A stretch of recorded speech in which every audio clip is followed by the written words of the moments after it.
नमस्कार, आप देख रहे हैं न्यूज 18 बिहार झारखंड का डिजिटल प्लेटफॉर्म। मैं हूं शुभे मिश्रा आपके साथ। केंद्र सरकार ने बजट 2025 से पहले ही सरकारी कर्मचारियों को बहुत बड़ा तोहफा दे दिया है।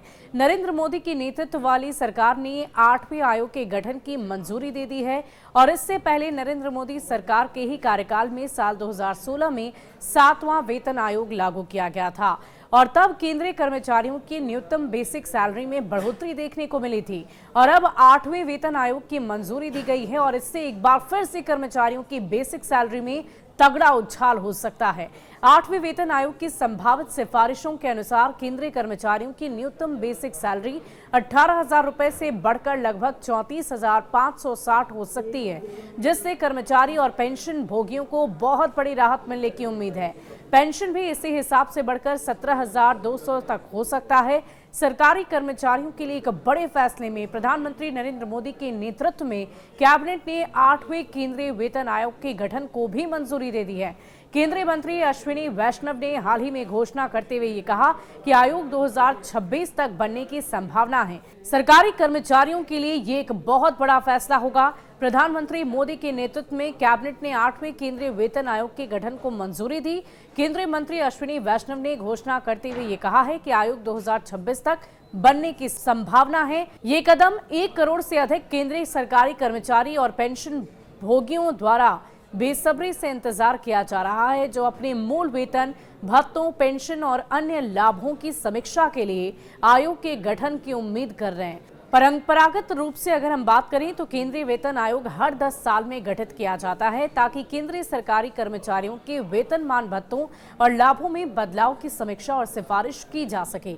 ये आयोग मुद्रास्फीति और आर्थिक परिस्थितियों जैसे कारकों को ध्यान में रखकर किया जाता है।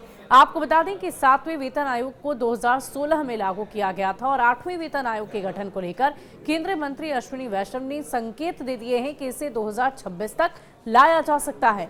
ये केंद्रीय कर्मचारी और पेंशन भोगियों के वेतन, भत्तों और पेंशन में सुधार करेगा। आपको बता दें कि पिछली बार 7वें वेतन आयोग को रिपोर्ट फाइनल करने में 18 महीने लगे थे, जिसे जनवरी 2016 से लागू किया गया था।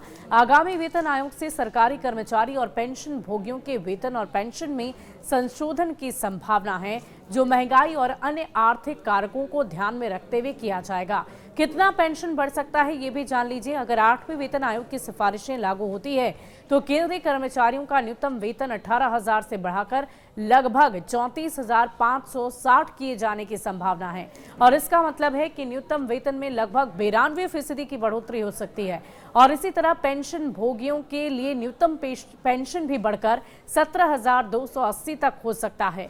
इस संशोधन के बाद सरकारी कर्मचारी और पेंशन भोगियों को महंगाई और अन्य आर्थिक कारकों के आधार पर बड़ी राहत मिल सकती है।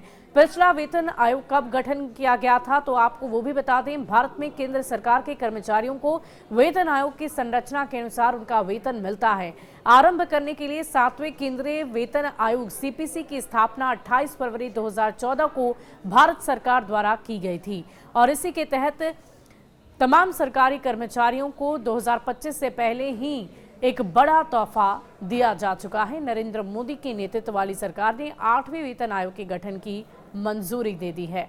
इस वीडियो को ज़्यादा से ज़्यादा सरकारी कर्मचारियों तक शेयर करें ताकि उन तक ये खुशखबरी जल्द से जल्द पहुंच सके।